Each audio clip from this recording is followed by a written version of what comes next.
just like he drew it up, it is the first day, a mandatory minicamp OTA for the Denver Broncos, and everything Sean Payton said was going to happen, it's happening. He's got a crystal ball and 2 middle fingers that he might be saving for the national media. We'll break that down and so much more in this video. If you're new to this channel, my name is Ben. I'm a diehard Denver Broncos fan, and if you believe in the Denver Broncos, helps me out a ton if you would hit that like and subscribe button. Let me know which piece of news that came out today from OTAs makes you the most hyped about this team.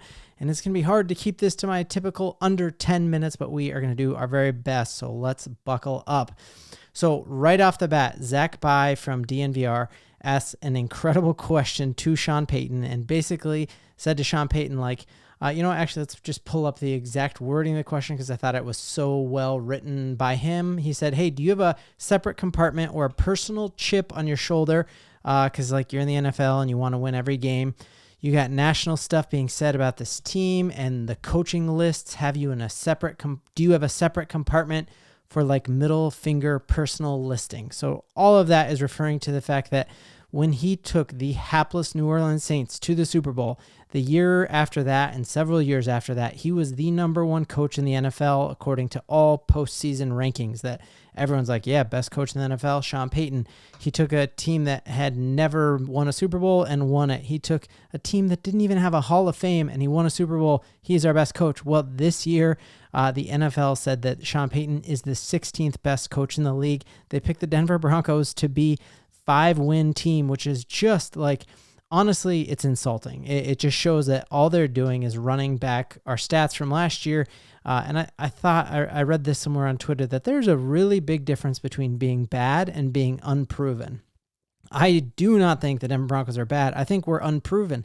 But our guys who are unproven, we got a whole line of them, and they're gonna, if just a couple of them hit, we're not gonna be bad. We're gonna be really good. And if more of them hit than don't hit, we're going to be like a playoff team.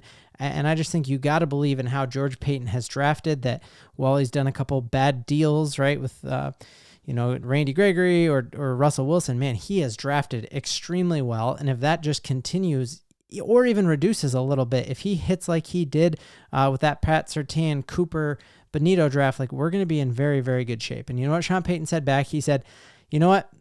He said, no, look, I have 2 middle fingers, but I've gotten better at age at not using them. And basically he's saying hey, yeah, I got those middle fingers, but I'm not going to use them even more, even though I want to. And I think we're just seeing player after player after player interviewed today talked about how their sights and their goals and their expectation for this team is the playoffs. You heard Quinn Meinertz, the belly, being interviewed, and they said, and he said, last year I focused too much on the Pro Bowl. This year, I don't even care about the Pro Bowl. All I care about is the offseason. We saw Courtland Sutton when he was on DNVR last week say, hey, I'm coming back to this team and I'm going to be there because I think this team has the potential of making the playoffs and shocking some people. And so that just has me really excited to see Baron Browning. I've talked about time and time again that even after the Drew Sanders injury, the Achilles tear, which he probably will be back at the start of November for, we have the deepest group of edge rushers.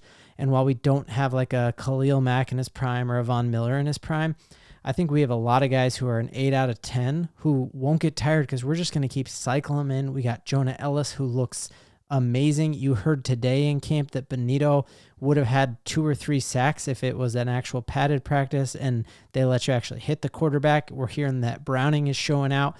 I heard, one of the things that was crazy to see last week was Sean Payton was talking about how this time last year, he hadn't even talked to Baron Browning 5 times the entire offseason, and now he talks to him 5 times a day. And we just saw Baron Browning on a contract year, Jonathan Cooper on a contract year. They're going to ball out of control, and they already look good. And so you're talking Jonathan Franklin Myers on that defensive front, Malcolm Roach, one of the best run-stopping defensive tackles on that defensive front. We got, obviously Zach Allen, and you're talking about a defensive line that is now stacked. And that's just what the national media is absolutely sleeping on. And then what you're seeing is just more drama when it comes to the quarterback position.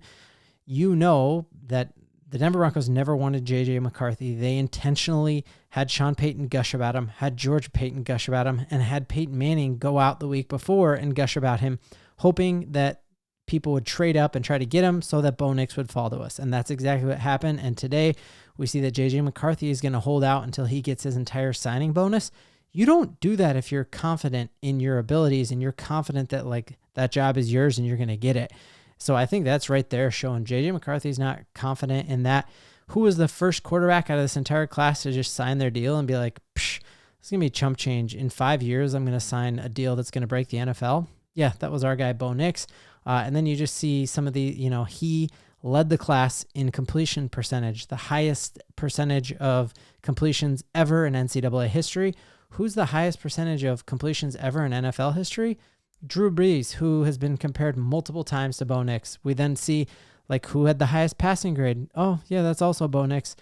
Who had the highest touchdown to interception ratio? Oh, yeah, also Bo Nix. Who had the highest percentage or the highest passing grade when they were under pressure? Oh, weird. That's also Bo Nix. So the only thing that we heard about him all along is that, because of that Oregon offense that, oh, sorry, you can't see that well. There you can. All we heard all along was that because of that Oregon offense, it was a lot of dink and dunk stuff, and he just doesn't have the arm strength to be an NFL quarterback. And boy, oh boy, is he putting that to rest here. I think I have almost broken Twitter because of the number of times I've watched this. This is him throwing deep to Troy Franklin. Get used to this, but just look at this ball.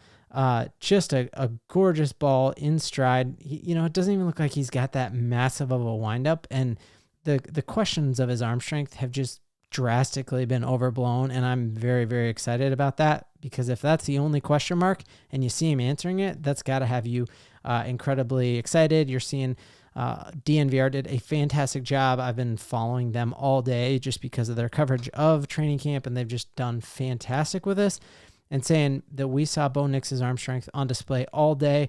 And that he threw multiple times across his body to the middle of the field, and they were darts, like sidearm darts.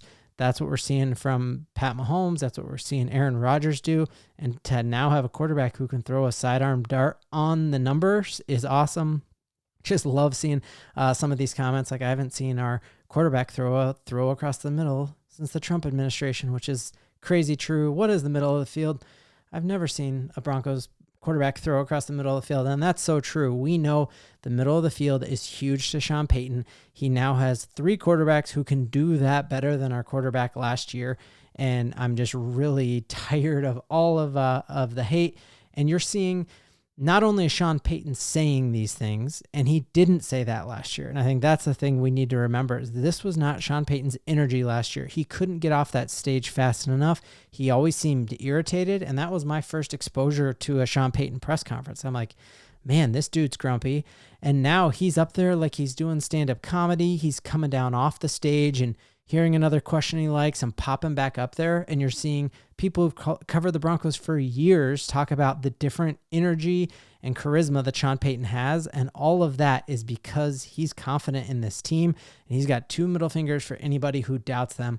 Pretty crazy to see that both Bo Nix and Jarrett Stidham, the ball only hit the turf 1 time in 7-on-7s. That's fantastic because you're throwing against Pat Surtain.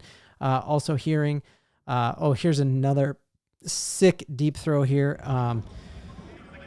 And check this. This is a little Jordan Humphreys. And I just you see that drop just perfectly. Like, he drops it in a bucket there.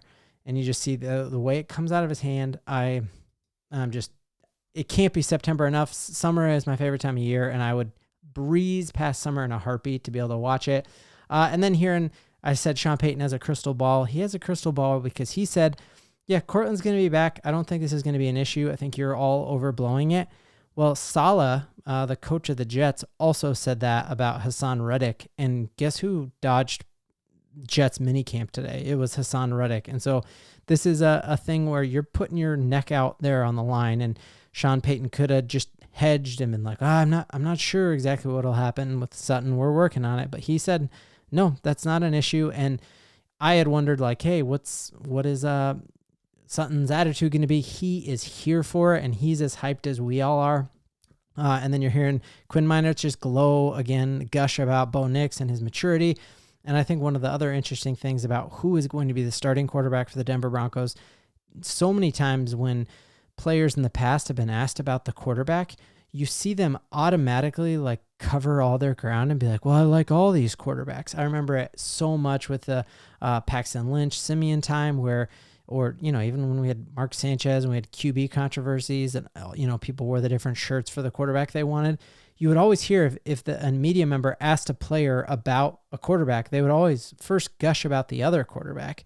I remember Von Miller doing that during the Simeon time. And what's really cool is when you ask Sean Payton, you ask any of the players about Bo Nix, they don't go and talk about Zach Wilson first and cover their bases and talk about Stidham first. Like, they get right to it. Everybody understands the assignment, and the assignment is let's develop Bo fast, and he's mature enough that he can develop fast and get us to the playoffs this year.